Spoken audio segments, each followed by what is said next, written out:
বিসমিল্লাহিররহমানিররহিম। এত শর্ট নোটিসে আপনাদেরকে কষ্ট দেওয়ার জন্য আমি খুবই দুঃখিত। প্রিয় গণমাধ্যমের ভাই বোনেরা, দেশবাসী, আপনাদের সবাইকে সালাম জানাচ্ছি এবং পবিত্র রমজানের শেষ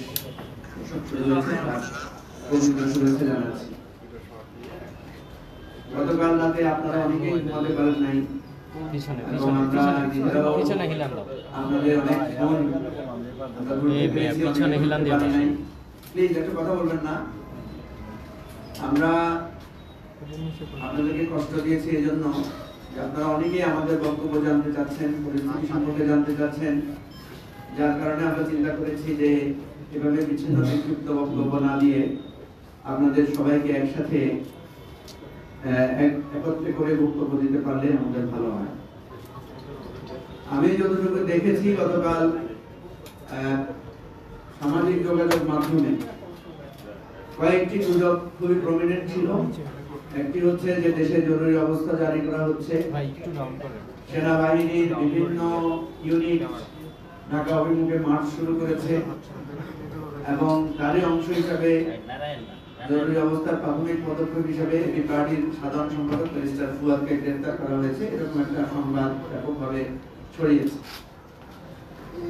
গভীর রাত্রে এই ধরনের সংবাদ প্রচার হলে যেটা সমস্যা হয় যে যোগাযোগ খোঁজ খবর নেওয়া এটা একটু অসুবিধা। যদিও রমজান মাস থাকার সুবিধা হয়েছে, আমরা সেহরি টাইমে অনেককে আমরা জাগ্রত পেয়েছি, অনেকের সাথে আমরা কথা বলতে পারছি। তো আমরা যত দ্রুত সম্ভব খবর চেক করে আমরা আপনাদেরকে জানিয়েছি যে এটা সম্পূর্ণ একটা গুজব এবং এটা খুবই দুঃখজনক যে আমরা সোশ্যাল মিডিয়াতে নানা রকম উত্তেজনাপূর্ণ নানা রকমের অস্থিরতা আমরা লক্ষ্য করছি এবং এই সমস্ত গুজবের উদ্দেশ্য কি সেটা আপনারা সবাই একটু আমরা বুঝতে পারছি। যাদের আইডি থেকে এই গুজবগুলো ছড়ানো হয়েছে এদেরকে আপনারা প্রায় সবাই চেনেন। এরা সবাই পরিচিত, চিহ্নিত, পতিত স্বৈরাচার এবং আওয়ামী লীগের একেবারে আপনার এরা হচ্ছে পেইড এবং আমি যেটা বলবো যেটা হচ্ছে একদম উচ্ছৃঙ্খল পরিস্থিতি তৈরির জন্য, উচ্ছৃঙ্খলতা তৈরির জন্য, বিশৃঙ্খলা তৈরির জন্য একেবারে নিবেদিত লোকজন। তো আমি ভাবছিলাম যে এই সমস্ত কাজগুলো কেন হয়, কারা এগুলো করে। তো প্রায় সকল বোদ্ধারা আমাকে বলেছেন যে এটা সরাসরি শেখ হাসিনার নির্দেশেই এই ধরনের উস্কানিগুলো হয়। কারণ এর আগে আমরা দেখেছি শেখ হাসিনা নির্দেশনা দিয়েছেন তার নেতা কর্মীদেরকে যে প্রেসিডেন্ট ট্রাম্পের ছবি লাগিয়ে মিছিল করার জন্য এবং সেই মিছিলে যদি হামলা হয় এবং ট্রাম্পের ছবি আক্রান্ত হয়েছে এই সমস্ত ছবি দিয়ে ওনারা রাজনীতি করবেন এবং মার্কিনীদের মধ্যে ওনারা উত্তেজনা তৈরি করার চেষ্টা করবেন। ঠিক তেমনি আপনারা দেখেছেন যে ব্যারিস্টার আসাদুজ্জামান ফুয়াদ এবি পার্টির সাধারণ সম্পাদক গত 2024 সালের 5 আগস্ট আমি তখন জেলে ছিলাম। আমাদের যখন প্রতিবাদ সমাবেশ হচ্ছিল এই বিজয় 71 চত্বরে, তৎকালীন সময়ে দেশে নানা রকমের পরিস্থিতি বিরাজ করছিল, খুবই সেনসিটিভ একটা টাইম। সেই সময় ব্যারিস্টার ফুয়াদের একটা বক্তব্য ছিল, কারণ আমাদের কাছে খবর ছিল যে নানা রকম ষড়যন্ত্র হচ্ছে, ছাত্র জনতার অভ্যুত্থানকে পকেটজাত করার জন্য নানা রকমের কাজ হচ্ছে। সেই পরিস্থিতিতে ব্যারিস্টার ফুয়াদ একটা বক্তব্য রেখেছেন। আপনারা সেই বক্তব্যটা ভালো করে লক্ষ্য করলে দেখবেন সেখানে তেমন কোনো ইলেকট্রনিক মিডিয়া ছিল না। কারণ সেই সময়ে ইলেকট্রনিক মিডিয়া তো দূরের কথা, সোশ্যাল মিডিয়ার কার্যক্রম তখন খুবই লিমিটেড ছিল, ইন্টারনেটও বন্ধ ছিল। সেই সময়ের একটা বক্তব্যকে গতকাল পরশু 2 দিন ধরে আমরা দেখলাম যে কে বা কারা এটা নতুন করে এটা এনেছে এবং এটা বিভিন্ন জায়গায় এটা মেসেজের মাধ্যমে বিভিন্ন জায়গায় এটা ছড়ানো হয়েছে এবং বলা হয়েছে যে এটা সাম্প্রতিক একটা বক্তব্য। সেটা আমি আপনাদেরকে খোলামেলা করে বলি, আপনারা হয়তো আমাকে প্রশ্ন করবেন এই বিষয়ে। সেখানে দেখা যাচ্ছে ব্যারিস্টার ফুয়াদ অত্যন্ত স্পষ্ট করে বলছেন যে কোনো ষড়যন্ত্র বরদাস্ত করা হবে না। ষড়যন্ত্র যদি করা হয় আমরা আবু সাইদের মতো জীবন দিয়ে রক্ত দিয়ে সেটা মোকাবেলা করব। এবং ক্যান্টনমেন্টের একটা কথা সেখানে এসেছে যে আমরা সেখানেও আমরা প্রয়োজনে আমাদের উড়িয়ে দিব, এই ধরনের একটা কথা আপনি সেখানে বলেছেন। প্রেসিডেন্টকে আওয়ামী লীগের আজ্ঞাবহ হিসেবে উল্লেখ করে তিনি প্রেসিডেন্টকেও চক্রান্ত থেকে বিরত থাকার আহ্বান জানিয়েছেন। প্রিয় ভাই বন্ধুগণ, আপনারা জানেন যে গণ অভ্যুত্থান মানেই ছিল আমাদের সবকিছু উলটপালট করে দেওয়া, এবং যে গণভবন উড়িয়ে দেওয়া হয়েছে, গণভবনকে মানুষ ঘেরাও করেছে, সেরকম একটা পরিস্থিতি ছিল 5 আগস্ট। সেরকম পরিস্থিতিতে একটা বক্তব্যকে বর্তমান সময়ের বক্তব্য বলে চালিয়ে দিয়ে নানা ধরনের উত্তেজনা তৈরি করার চেষ্টা করা করেছে। এদেরকে আপনারা চেনেন। আমরা এদের সমস্ত বিষয়গুলো অবজার্ভ করেছি, লক্ষ্য করেছি এবং সংশ্লিষ্ট কর্তৃপক্ষকে জানিয়েছি। আমার সাথে বিভিন্ন জায়গা থেকে যোগাযোগ করা হয়েছে, তাদেরকে আমি বিষয়টা যখন স্পষ্ট করেছি তারা বিষয়টা বুঝেছেন। কিন্তু এর মধ্যে আমরা দেখলাম যে এটাকে পুঁজি করে নানা রকমের গুজব, নানা রকমের উত্তেজনা ছড়ানোর চেষ্টা করা হয়েছে। গতকালকে আমাদের এখানে পাশে একটা শ্রম ভবন আছে, আপনারা জানেন, এখানে শ্রমিকরা আন্দোলন করছে। গতকাল এখানে সেনাবাহিনীর প্রায় 10-12টা সাজোয়াজান এসেছিল বিকেলের দিকে। বিভিন্ন জায়গায় খবর ছড়িয়ে পড়েছে যে এবি পার্টি অফিস সেনাবাহিনী ঘেরাও করেছে। আমার কাছে চারিদিক থেকে ফোন আসা শুরু হলো। তো আমরা এই বিষয়গুলোকে বুঝতে পারছি যে এক ধরনের উত্তেজনা, ভুল বোঝাবুঝি এবং পরিস্থিতি এবং নানা মিথ্যা সার্কুলার, নানা মিথ্যা নোট প্রচার করে এক ধরনের বিভ্রান্তি তৈরি করা হচ্ছে। এই ধরনের বিভ্রান্তি আপনারা জানেন এটা নতুন না। অতীতেও আমরা যখন ফ্যাসিবাদ বিরোধী আন্দোলন করেছি নানা রকমের মিথ্যা তথ্য, নানা রকমের কথা এখানে ছড়ানো হয়েছে। কেউ ইচ্ছা করে ছড়িয়েছেন, কেউ বা আবেগ প্রবণ হয়ে ছড়িয়েছেন, কেউ বা সিনসিয়ারলি সত্য মনে করে ছড়িয়েছেন। তো এই জাতীয় বিষয়গুলোতে আমি অনুরোধ করব সবাইকে যে আপনারা সবাই একটু সেন্সিবল হবেন, সবাই একটু সতর্ক হবেন, সচেতন হবেন। কোন ধরনের তথ্য যাচাই বাছাই না করে আপনারা হুট করে সেটা প্রচার করবেন না। গতকাল আপনারা যথেষ্ট দায়িত্বশীলতার পরিচয় দিয়েছেন, সংবাদ মাধ্যমের লোকেরা যথেষ্ট দায়িত্বশীলতার পরিচয় দিয়েছেন, এবং আমরা সবার সাথে যোগাযোগ করার চেষ্টা করেছি যারা আমাদের সাথে যোগাযোগ করেছেন। প্রিয় ভাই ও বন্ধুগণ, আমরা পরিষ্কার করে বলছি, একদম এখানে কোনো দাড়ি কমা সেমিকোলন নাই। আমাদের উপরে যখন কারফিউ জারি করা হয়েছিল, আমাদেরকে যখন হুলিয়া দেওয়া হয়েছিল, আমাদেরকে যখন মন্ত্রী পরিষদ বিভিন্ন রাজনৈতিক দল থেকে যখন বলা হচ্ছিল যে আমাদেরকে নিশ্চিহ্ন করে দেওয়া হবে, আমাদেরকে বলতে আমি আমাদের সকল রাজনৈতিক দলের কথা বলছি, আল্লাহর রহমতে আমরা তখন কেউ পালিয়ে যাই নাই, আমরা কেউ গোপন জায়গা থেকে বসে বার্তা আদান প্রদান করি নাই। আমরা আপনাদের সাথে ছিলাম। একটু আগে এখানে যে সমস্ত মিডিয়ার ভাইরা বলছিলেন যে কঠিন সময়ে আপনারা আমাদের পাশে ছিলেন, আপনারা একসাথে আন্দোলন করেছি। সুতরাং যে কোনো পরিস্থিতি মোকাবেলা করার, জীবন দেওয়ার, বুলেট বুকে পেতে নেয়ার অভ্যাস আমাদের দীর্ঘদিনের, এটা নতুন কোনো অভ্যাস না। আমাদের বয়স যা হয়েছে তার 3/2 বয়সে আমরা এই ধরনের হুমকি ধুমকি পরিস্থিতি মোকাবেলা করে আমরা রাজনীতি করি। প্রিয় ভাই ও বন্ধুগণ, আজকে পরিকল্পিতভাবে সাধারণ ছাত্র জনতাকে সেনাবাহিনীর মুখোমুখি ঠেলে দেওয়া হয়েছে বা ঠেলে দেওয়ার চেষ্টা করা হচ্ছে। এই চেষ্টাটা শেখ হাসিনা 4 আগস্ট করেছিলেন, 5 আগস্ট করেছিলেন। পুলিশকে উনি মুখে ঠেলে দিয়েছেন, র্যাবকে জনগণের মুখে ঠেলে দিয়েছেন, বিজিবিকেও ঠেলে দেওয়ার চেষ্টা করেছেন, সেনাবাহিনীকেও জনগণের মুখোমুখি করার ঠেলে দেওয়ার চেষ্টা করেছিলেন। কিন্তু আমরা জানি সেনাবাহিনী এজ এ প্রতিষ্ঠান এটা প্রতিহত করেছিল, প্রতিবাদ করেছিল এবং এটাতে সম্মত হয় নাই। শুধু এইবার না, স্বৈরাচারী এরশাদও চেষ্টা করেছিলেন সর্বশেষ তার গদি রক্ষার জন্য সেনাবাহিনীকে জনগণের মুখোমুখি করে দেওয়ার। সেই সময় আমরা দেখেছি অ্যাজ এন ইনস্টিটিউশন বাংলাদেশ সেনাবাহিনী কখনো জনগণের মুখোমুখি দাঁড়ায় নাই। সেনাবাহিনীকে ব্যবহার করার চেষ্টা করা হয়েছিল অতীতেও, কিন্তু প্রতিষ্ঠান হিসেবে সেনাবাহিনীকে কেউ জনগণের মুখোমুখি দাঁড় করানোর জন্য ব্যবহার করতে পারে নাই, বরং কখনো কখনো উল্টা হয়েছে।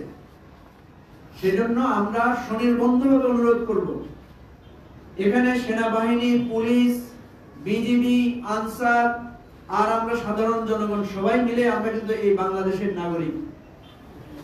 আমরা কিন্তু এই দেশের আলো বাতাসে বেড়ে উঠেছি। আমরা সবারই, যিনি সেনাবাহিনীর সদস্য ওনার 4টা ভাই থাকলে আর 4টা ভাই এই দেশমাতৃকারী মা বাবারই সন্তান। সুতরাং ষড়যন্ত্র প্রাথমিকভাবে জয়ী হওয়ার একটা লক্ষণ দেখা দিতে পারে, ষড়যন্ত্র প্রাথমিকভাবে একটা উত্তেজনা তৈরি করতে পারে, কিন্তু চূড়ান্ত সময়ে ষড়যন্ত্র কখনো সফল হয় না। আমরা আওয়ামী লীগকে বারবার বুঝিয়েছিলাম। আপনারা জানেন এবি পার্টি একটা মধ্যপন্থী রাজনৈতিক দল। বাংলাদেশে মধ্যপন্থায় থাকা খুব কঠিন। আপনি মধ্যপন্থায় থাকলে আপনাকে কেউ না কেউ দালাল, কেউ না কেউ শত্রু মনে করবে। আপনাদের মনে থাকার কথা, আমাদের দলের সাধারণ সম্পাদক ব্যারিস্টার ফুয়াদ, উনি একটু আউটস্পোকেন, উনি বিদেশে লেখাপড়া করেছেন, যার কারণে এই বাংলাদেশ সম্পর্কে তার একটা প্রত্যাশা আছে, তার একটা ভালোবাসা আছে, যার কারণে তিনি এই দেশে ফিরে এসেছেন রাজনীতি করার জন্য, এবং নতুন ধারার রাজনীতির উনি একজন প্রবক্তা। যার কারণে আমরা দেখি সর্বস্তরে তার একটা কথা গ্রহণযোগ্যতা তৈরি হয়েছে। ভাই, মানুষ যদি 10টা কথা বলে তার 2টা ভুল হতে পারে না? আপনাদের মনে আছে হাসনাত আব্দুল্লাহ একবার বিএনপির ভারপ্রাপ্ত চেয়ারম্যান তারেক রহমান সম্পর্কে একটা উস্কানিমূলক বা ভিন্ন ইঙ্গিতমূলক একটা বক্তব্য দিয়েছিল। ব্যারিস্টার ফুয়াদ এটা তীব্র প্রতিবাদ জানিয়েছিল। জানানোর পর আমরা দেখলাম যে বিএনপির সর্বস্তরে ব্যারিস্টার ফুয়াদকে সবাই খুব পছন্দ করা শুরু করলেন, সবাই খুব তাকে উৎসাহ দিলেন। পরে আবার আমরা দেখলাম যখন ব্যারিস্টার ফুয়াদ একদিন বিএনপির একটা মিটিংয়ে বিএনপির নেতাদের উদ্দেশ্য করে বলেছেন যে এখনই যদি আপনারা চাঁদাবাজ, সন্ত্রাসীদেরকে, দখলবাজদেরকে নিয়ন্ত্রণ করতে না পারেন, তাহলে ক্ষমতায় গেলে কিভাবে নিয়ন্ত্রণ করবেন। এই কথার কারণে ব্যারিস্টার ফুয়াদের বিরুদ্ধে এক শ্রেণীর বিএনপি সমর্থক, উগ্র সমর্থক, একটা পক্ষ, একটা গ্রুপ, সবাই না, ব্যাপকভাবে তার বিরুদ্ধে আবার ক্ষোভ প্রকাশ করা শুরু করলেন। তো এই জায়গায় আমরা দেখি, আমরা যখন আমাদের কোনো কথা যখন কারো পছন্দ হয় তখন আমরা বাহবা পাই, যখন কারো একটু পছন্দ হয় না তখন সাথে সাথে তাকে একেবারে শত্রু বানিয়ে ফেলার একটা মনোভাব আছে। তো সেজন্য আমরা দেখেছি ব্যারিস্টার ফুয়াদ যখন কিছু কথা বলেছেন, বাংলাদেশ সেনাবাহিনীর কিছু কিছু সদস্যের রাজনৈতিক বিষয়ে যখন উনি কথা বলেছেন, এই বিষয়টাকে প্রাতিষ্ঠানিকভাবে সেনাবাহিনীর বিরুদ্ধে লিখে অনেকে অনেক কথা বলেছেন। ভাই, আমাদের দেশে যখন আন্দোলন হয় আমরা বলি না যে পুলিশ তুমি যতই মারো বেতন তোমার 612, এরকম একটা স্লোগানের কথা মনে আছে তো? এটা তো পুরো পুলিশ প্রতিষ্ঠানের বিরুদ্ধে কথা না, এটা হচ্ছে একটা ক্ষোভের প্রকাশ, এটা হচ্ছে একটা প্রতিবাদী ভাষা। আপনারা জানেন যে জেনজিরা যখন আন্দোলন করেছিল তখন পুলিশের বিরুদ্ধে অনেক কথা বলেছিল, কিন্তু সেটা ছিল স্বৈরাচারী ফ্যাসিবাদী হাসিনার পুলিশ বাহিনীর বিরুদ্ধে। আমাদের প্রত্যেকটা বক্তব্য, প্রত্যেকটা কথা, প্রত্যেকটা প্রতিবাদ স্বৈরাচার এবং ফ্যাসিবাদের তরুপী বাহকদের বিরুদ্ধে, এবং আমাদের এই বক্তব্য অত্যন্ত ন্যায্য। আমরা মনে করি প্রত্যেকটা ইনস্টিটিউশন, আজকে যে পুলিশ প্রাতিষ্ঠানিকভাবে ধ্বংসপ্রাপ্ত, ক্ষতিগ্রস্ত হয়েছে, এটা নিশ্চয়ই বাংলাদেশ পুলিশের জন্য সঠিক হয় নাই, ভালো হয় নাই। সুতরাং রাজনৈতিক লোকেরা যখন কোনো প্রতিবাদ করে, রাজনৈতিক লোকেরা যখন কোনো কথা বলে, তখন সেটা ধ্বংসের জন্য, উস্কানির জন্য বলে না, সেটা একটা দায়িত্ববোধের জন্য বলে, সতর্কতার জন্য বলে। সেজন্য আমি আজকে এখানে স্পষ্ট করে বলতে চাই, আমাদের বক্তব্য, আমাদের ভূমিকা, আমাদের রাজনৈতিক যে বিশ্লেষণ প্রত্যেকটাই হচ্ছে আমাদের দেশের কল্যাণের জন্য, এবং এগুলো যদি মানুষ মেনে চলে, প্রতিষ্ঠানগুলো মেনে চলে, তাহলে সেটা আমাদের জন্য বৃহত্তর কল্যাণ ডেকে আনবে। আমরা দৃঢ়ভাবে বিশ্বাস করি বাংলাদেশ যে জায়গায় আছে, এই জায়গায় কেউ এককভাবে বাংলাদেশকে তুলে একটা সঠিক ডাইরেকশনে নিতে পারবে না। এটা ডক্টর ইউনূস একা পারবে না, উপদেষ্টারা একা পারবে না। কোন জরুরি অবস্থা জারি করেও দেশের এই পরিস্থিতিকে সঠিক পথে আনা সম্ভব নয়। আমি একজন রাজনৈতিক কর্মী হিসেবে সর্বপ্রথম জরুরি অবস্থা জারির জন্য প্রধান উপদেষ্টাকে বলেছিলাম যে দেশের যে পরিস্থিতি, প্রত্যেকটা অন্তর্বর্তীকালীন সরকার, আপনারা জানেন কেয়ারটেকার সরকার যখন ক্ষমতায় আসে, প্রাথমিকভাবে সে একটা জরুরি অবস্থার মতো পরিস্থিতি দিয়ে দেশে আইন শৃঙ্খলা পরিস্থিতি নিয়ন্ত্রণে আনে। আমি প্রফেসর ডক্টর ইউনূসকে পরামর্শ দিয়েছিলাম যে স্যার আপনি এরকম একটা ভূমিকা নেন প্রথমে 3 মাস বা 6 মাসের জন্য। উনি হেসে বলেছেন যে তুমি আমাকে এত কঠোর হওয়ার কথা বলছো, আমি তো এত কঠোর কখনো হতে পারবো না। প্রিয় বন্ধুগণ, হয়তো professor doctor Yunus was right. তিনি হয়তো চাচ্ছেন এই দেশটাকে যে অস্থিরতার মধ্যে আছে, উনি কিন্তু ঠান্ডায় একটা ক্রমধারা অবলম্বন করছেন। আপনারা দেখেছেন দেশের রাজনৈতিক পরিস্থিতি আস্তে আস্তে একটা স্বাভাবিক পর্যায়ে আসছে। এই রমজানে অনেক উত্তেজনা হওয়ার কথা ছিল, দ্রব্যমূল্য নিয়ে রাজপথে বিক্ষোভ হওয়ার কথা ছিল, লোডশেডিং নিয়ে মানুষের ক্ষোভ হওয়ার কথা ছিল, সেটা হয় নাই। আমাদের বিমানের টিকিট, বিদেশে যেতে যে জুলুম ছিল, সেটাকে উনি অনেক কমিয়ে এনেছেন। আস্তে আস্তে প্রত্যেকটা ক্ষেত্রে আন্তর্জাতিক মহলে সব জায়গায় এবার যে জাতিসংঘের মহাসচিব এসেছেন 4 দিনের সফরে, এটা বাংলাদেশের জন্য অসামান্য অসাধারণ অর্জন। সুতরাং আমাদের সবার সাহায্য লাগবে, সেনাবাহিনী, পুলিশ, বিজিবি, সরকার, উপদেষ্টারা, আমাদের সকল রাজনৈতিক দলের সহযোগিতা লাগবে, এবং সহযোগিতা দিয়েই আমাদেরকে একটা জায়গায় পৌঁছাতে হবে। আমরা অনুরোধ করব, অনেক ন্যায্য কথা আছে, সেটাও কিন্তু কৌশলগতভাবে বলতে হয়। আমরা অনেক ন্যায্য কথা বলতে জানি, কিন্তু কৌশলগত কারণে আমাদেরকে রয়ে সয়ে অনেক কথা বলতে হচ্ছে। সুতরাং সবাইকে ধৈর্য ধারণ করতে হবে, সবাইকে একটা মাথা ঠান্ডা রেখে অস্থিরতা দূর করে চলতে হবে। আমি এর আগেও বলেছি, সেনাবাহিনী প্রধান বর্তমান পরিস্থিতিতে যে সমস্ত বিষয় বলেছেন রাজনৈতিক নেতাদের সাথে, এগুলো একান্ত ব্যক্তিগত আলাপ, এগুলো কোনো প্রাতিষ্ঠানিক মিটিং বা প্রাতিষ্ঠানিক আলাপ নয়। এই ধরনের আলাপকে জাতীয় পর্যায়ে এনে একটা পরিস্থিতি তৈরি করা, এই ধরনের আলাপ অতীতে অনেক হয়েছে। অনেক রাজনৈতিক নেতাদের সাথে আমার কথা হয়, তারা বলেছেন সেনা প্রধানের সাথে তাদের ব্যক্তিগত আলাপে নানা আলোচনা হয়েছে, কিন্তু সেই আলোচনাকে পাবলিকলি এনে যে পরিস্থিতি তৈরি করা হয়েছে, এটাকে সমাধানের দায়িত্ব, এটাকে কুল ডাউন করে স্বাভাবিক পরিস্থিতি আনার দায়িত্ব এই সরকারের। আমরা অন্তর্বর্তীকালীন সরকারকে অনুরোধ করব, দেশের এই পরিস্থিতিতে আপনি একটি জাতীয় সংলাপ আহ্বান করেন দ্রুত, যেটা আপনি ভারতের উস্কানির সময় করেছিলেন।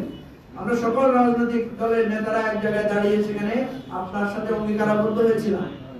আমি মাননীয় প্রধান উপদেষ্টাকে অনুরোধ করব, অতি শীঘ্রই একটা জাতীয় সংলাপ, জাতীয় বৈঠকের আহ্বান করেন, সেখানে আমরা খোলামেলা বিষয়গুলো নিয়ে আলোচনা করি এবং সবার অস্থিরতা দূর করে একাত্ম হয়ে আমরা কাজ করি। আমরা গভীর উদ্বেগের সাথে লক্ষ্য করছি, শেখ হাসিনা এবং আওয়ামী লীগের মধ্যে পরিবর্তনের কোনো লক্ষণ নাই। এই দলটা, এই দলের নেতাদের এত বড় বিপর্যয়, এত বড় একটা গণ অভ্যুত্থানের পরেও তাদের মধ্যে শিক্ষা এবং তাদের যে অনুভূতি তৈরি, নতুন করে ভাবার কোনো লক্ষণ আমরা দেখতে পাচ্ছি না। আমরা কিন্তু এই দেশটাকে একটা রিকনসিলিয়েশন প্রসেসের মধ্য দিয়ে যার যার ভুল ত্রুটি দূর করে একসাথে পথ চলার পক্ষপাতী, সেটার জন্য সবাইকে এগিয়ে আসতে হবে। আপনি আমাকে খুন করবেন, আপনি আমাকে গুম করবেন, আপনি আমার লক্ষ লক্ষ লক্ষ লক্ষ কোটি টাকা লোপাট করে দেশটাকে শূন্য করে ফেলবেন, এরপরও অনবরত হুমকি দিয়ে যাবেন, এরপর বলবেন আপনার সাথে আমার ইনক্লুসিভ পলিটিক্স করার জন্য। এই ধরনের একপাক্ষিক ইনক্লুসিভনেস এটা একটা প্রশংসা আর কিছু না। আমরা বলছি যে যার যার জায়গা থেকে সবাইকে এগিয়ে আসতে হবে, সবাইকে ন্যায্যতার ভিত্তিতে ভাবতে হবে এবং ভেবে আমাদেরকে সঠিক পথের দিকে আমাদেরকে যেতে হবে। আপনাদের সবাইকে ধন্যবাদ, কষ্ট করে এখানে এসেছেন। আবারও যখন প্রয়োজন হবে আপনারা আমাদের সাথে থাকবেন, আগেও ছিলেন। আবারও বলছি, রক্ত জীবন লড়াই এটা আমাদের অতীত এবং বর্তমানের অনুষঙ্গ। ভবিষ্যতে এটা নিয়ে আমরা বাঁচবো, এটা নিয়ে আমাদের কোনো হেজিটেশন নাই। সবাইকে ধন্যবাদ। আসসালামু আলাইকুম। ভাই একটা এটা হলো যে আপনার সংবাদ সম্মেলনের আলোচনার বিষয়বস্তু ছিল যে আপনাদের পার্টির সেক্রেটারি তাকে গ্রেফতার করা হয়েছে কিনা এরকম একটা গুজব গতকাল রাতে সামাজিক যোগাযোগ মাধ্যমে ছড়িয়েছে, কিন্তু আজকে আপনার সংবাদ সম্মেলনে বিস্তর আলোচনা করলেন, ফেসবুকে সাম্প্রতিক যে অবস্থা, সেনাবাহিনী সবকিছু নিয়ে আলোচনা করলেন, কিন্তু আমাদের আমরা জানতে চাচ্ছি যে ব্যারিস্টার আসাদুজ্জামান ফুয়াদ ওনাকে যে গুজবের মাধ্যমে বলা হচ্ছে তাকে গ্রেফতার করা হচ্ছে, তাকে গ্রেফতার করার পেছনে আসল যৌক্তিক কারণটা কি, কেন তাকে গ্রেফতার করা হবে এবং গ্রেফতার করলে কোন পক্ষ সুবিধাভোগী হবে সেই বিষয়টা একটু স্পষ্ট করবেন দয়া করে। আচ্ছা, ধন্যবাদ। তিনি এখন কোথায়? তিনি উপস্থিত নেই। উনি এখন চ্যানেল আইতে একটা অনুষ্ঠানে আছেন, চ্যানেল আইয়ের একটা লাইভ টক শোতে উনি ওখানে আছেন। আর এটা আগে থেকে ফিক্স করা ছিল, আমরা চেয়েছিলাম ওই প্রোগ্রামটা ক্যান্সেল করতে, কিন্তু তারা বলেছে তাদের লাইভ প্রোগ্রাম এবং তারা বলছে যেহেতু আপনাদের সংবাদ সম্মেলন আছে, সুতরাং ওখানে তো উনি ওনার বক্তব্য রাখতে পারবেন, সুতরাং সেটা আমরা উনি সেই অনুষ্ঠানে অংশ নিয়েছেন, আমরা সেটা ক্যান্সেল করার ইয়ে নেই। কালকে রাত থেকে চ্যানেল আই যোগাযোগ করছিল, যেহেতু তাদের গেস্ট ফিক্সড গেস্ট, যদি উনি অ্যারেস্ট হয়ে যান তাহলে তো তাদেরকে গেস্ট চেঞ্জ করতে হবে। এনিওয়ে, আমি যেটা বলছি যে ব্যারিস্টার ফুয়াদকে কেন গ্রেফতার করা হবে বা কি হবে এই ধরনের কথা আমাকে বলেছে, এটা পুরোটাই বোগাস একটা প্রচারণা। এবং আমি আপনি বুঝতে পারেন না কেন আমি বুঝলাম না, কারণ আমি তো স্পষ্ট করে বললাম যে ব্যারিস্টার ফুয়াদের একটা পুরাতন বক্তব্য গত বছরের 5 আগস্ট, সেই আগস্টের একটা বক্তব্যকে পরিকল্পিতভাবে বিভিন্ন জায়গায় ইনবক্সে পাঠিয়ে একটা উত্তেজনা তৈরি করা হয়েছে। এজ ইফ ব্যারিস্টার ফুয়াদ এখন বলছেন যে উনি ক্যান্টনমেন্ট উড়িয়ে দেওয়ার আহ্বান জানাচ্ছেন। এটা 2024 সালের 5 আগস্টের একটা বিশেষ পরিস্থিতিতে একটা বিক্ষোভ সমাবেশ থেকে বলা, এটা বাংলাদেশের কোনো মিডিয়াতে সেভাবে প্রচারও হয় না। অথচ সেরকম একটা ফুটেজকে এখন এনে এটা এখনকার বক্তব্য বলে প্রচার করা হচ্ছে। এবং আমি দেখেছি অনেক রাজনীতিবিদ এটাকে এখনকার বক্তব্য ধরে নিয়ে আমাদের কাছে জানতে চেয়েছেন। আপনারা ভালো করে তাকালে দেখবেন ওখানে কিন্তু পাশে অ্যাডভোকেট তাজুল ইসলাম দাঁড়ানো আছেন, যিনি chief prosecutor of the international crime tribunal. উনি তো আমাদের দল থেকে পদত্যাগ করেছেন প্রায় আজকে 8 মাস 9 মাস হয়ে গেছে, প্রায় 6 মাসের মতো হয়ে গেছে। তাহলে উনি ওখানে দাঁড়ায় বক্তৃতা দিলেন কিভাবে? এটা তো বোঝা যাচ্ছে এটা অনেক পুরানো। এবং সেখানে আমি নাই, কেন নাই আমি? কারণ আমি তখন জেলখানায়। তো এই ছবিটা, ফুটেজটা আপনারা এটা রিয়েল জায়গাটা খুঁজলে আপনারা পেয়ে যাবেন। সুতরাং এটা একটা মিথ্যা প্রপাগান্ডা, এটা একটা অযথা উত্তেজনা সৃষ্টি করার চেষ্টা এবং ভয়ভীতি প্রদর্শনের চেষ্টা। এই জন্যই আমরা আজকে সংবাদ সম্মেলনের মাধ্যমে আপনাদের কাছে সেটা ক্লিয়ার করলাম। আইনি আশ্রয় নিয়েছেন কিনা বা নেবেন কিনা? রাজনৈতিক দলগুলো সাধারণত আইনি আশ্রয় নেয় না, রাজনৈতিক দলগুলো জনগণের কাছে আশ্রয় নেয়। আমরা জনগণের, কালকে রাত্রে আমাকে অনেকে বলেছে যে ফুয়াদকে যদি গ্রেফতার করা হয় তাহলে আমরা রাজপথে নামতে চাই। ঢাকা বিশ্ববিদ্যালয় থেকে, বিভিন্ন কলেজ থেকে, ইভেন নারায়ণগঞ্জ থেকেও আমাকে একজন ফোন করে বলেছেন যে আমরা ঢাকার দিকে মার্চ করতে চাই। তাহলে দেখেন এই ধরনের একটা বিভ্রান্তিকর তথ্য দিয়ে মানুষের মধ্যে উত্তেজনা তৈরি করা হচ্ছে।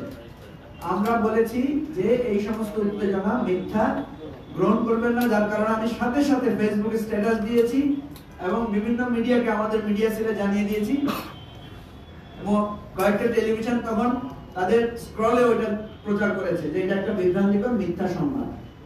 আমরা মনে করি না। আর দ্বিতীয় হচ্ছে রাজনৈতিক নেতাদের জন্য জেলখানা, এটা হচ্ছে দ্বিতীয় বাসস্থান। সুতরাং এটা আমাদের জন্য কোনো ব্যাপার না। আমরা এটার জন্য আইনগত লড়াই এগুলো করবো, যদি জেলে যেতে হয় কখনো আবার করবো, অসুবিধা নেই। প্রশ্নটা হচ্ছে সরি মঞ্জু ভাই, বিষয়টা হচ্ছে যে আমরা একটু কাজ করি, আমরা এক পাশ থেকে প্রশ্নগুলো নিয়ে আসি, ঠিক আছে? এদিকে আর কেউ নাই, ঠিক আছে? বলেন, আমি এই প্রসঙ্গটার কারণে আজকে বাংলাদেশের পরিস্থিতি এরকম একটা জায়গায় গিয়েছে। এনসিপির একজন নেতা বললেন সেনাবাহিনী তাদের উপর চাপ সৃষ্টি করেছে। অপরজন নেতা কালকে রাতে স্ট্যাটাস দিয়ে সার্জিস বলছেন যে না, সেনাবাহিনী এরকম চাপ সৃষ্টি করেনি। এই যে এনসিপির এই তরুণ নেতারা এইভাবে পুরো দেশের রাজনীতিকে একটা জায়গায় মুখোমুখি দাঁড় করিয়ে দিচ্ছে, এর পরিণতি তো আপনি একটু যদি মূল্যায়ন করেন যে তাদের যে বিভ্রান্তিকর রাজনীতিকে কিভাবে থামাবে। দেখেন, তরুণ নেতাদের অনেক কিছুকে আমরা অত সিরিয়াসলি নিচ্ছি না, কারণ এই তরুণরা তাদের এই তারুণ্যের কারণেই এত বড় একটা আন্দোলন সংগ্রামে তারা আমাদের পাশে ছিলেন। আমরা আশা করছি তারা আস্তে আস্তে তাদের ম্যাচুরিটি ডেভেলপ করবে।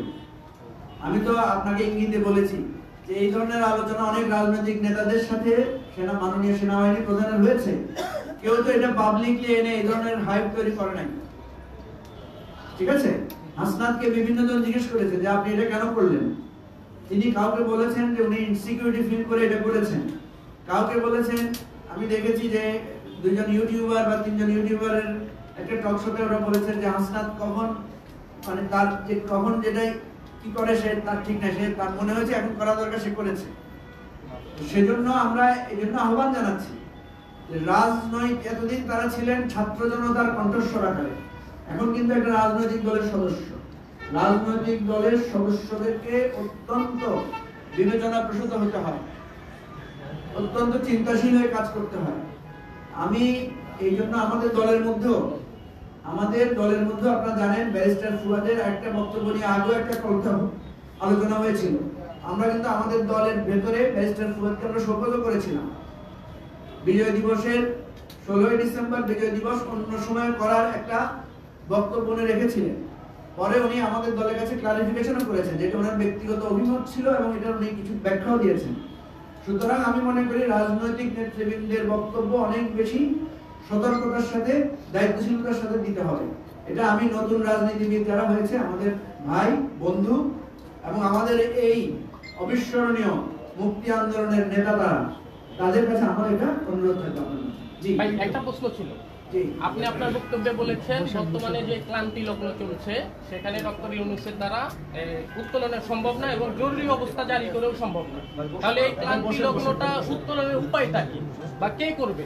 আমরা বলেছি যে এককভাবে কারো পক্ষে সম্ভব না, এককভাবে সম্ভব না। আমি আপনাদেরকে যে বললাম যে সিরিয়াস ইস্যু না, বাট শোনা কথা একটা বলছি, শোনা কথা হিসেবে বলছি, কিন্তু আবার এটাকে আবার পেপারে লিখে দিয়ে না। আমরা একটা শোনা কথা শুনেছি যে প্রফেসর ইউনূস সেনাবাহিনীকে বলেছেন আপনারা চালাতে পারলে আপনারা চালান, নিয়ে যান। সেনাবাহিনীর সিনিয়ররা বলেছেন যে না, দেশের এই পরিস্থিতি, এই দেশ আমাদের চালানো সম্ভব না। এ দ্বারা কি বোঝা যাচ্ছে?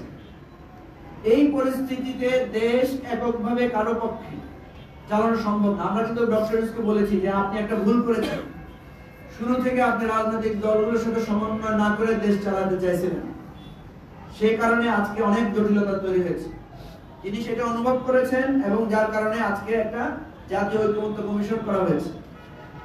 আমরা বলছি যে এককভাবে কোনো পলিসি দিয়ে এই রাষ্ট্র এখন চলবে না। সেনাবাহিনী প্রধান কিন্তু বলেছেন যে উনার মাত্র 30,000 ফোর্স আছে, যাদেরকে পাঠাতে হবে আঠাতে হবে। উনি নিজেই বলেছেন যে আমরা কিন্তু কি বলেছেন উনি বলেছেন আমরা কিন্তু ক্লান্ত হয়ে গেছি। We had enough last 7 months, ওনার বক্তব্যটা এরকম ছিল।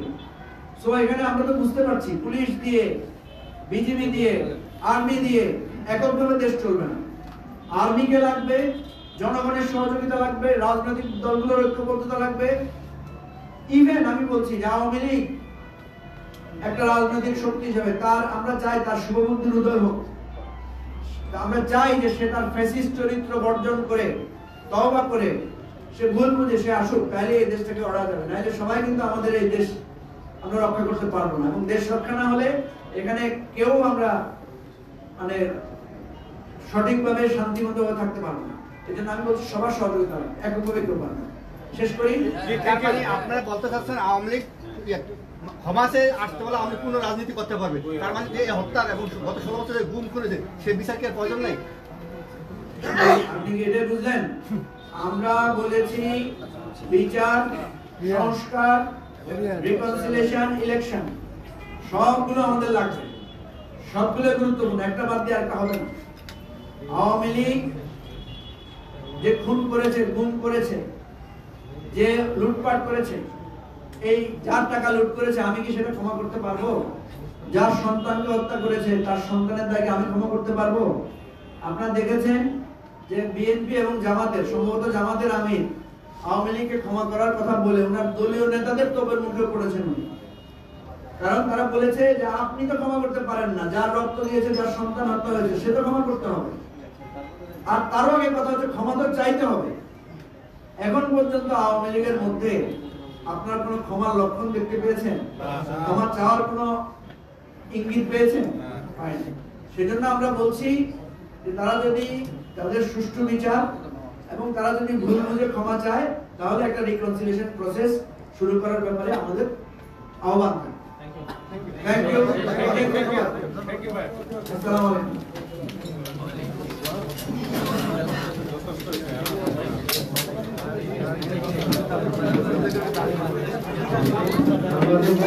আমরা একটা দাওয়াত দিতে চাই।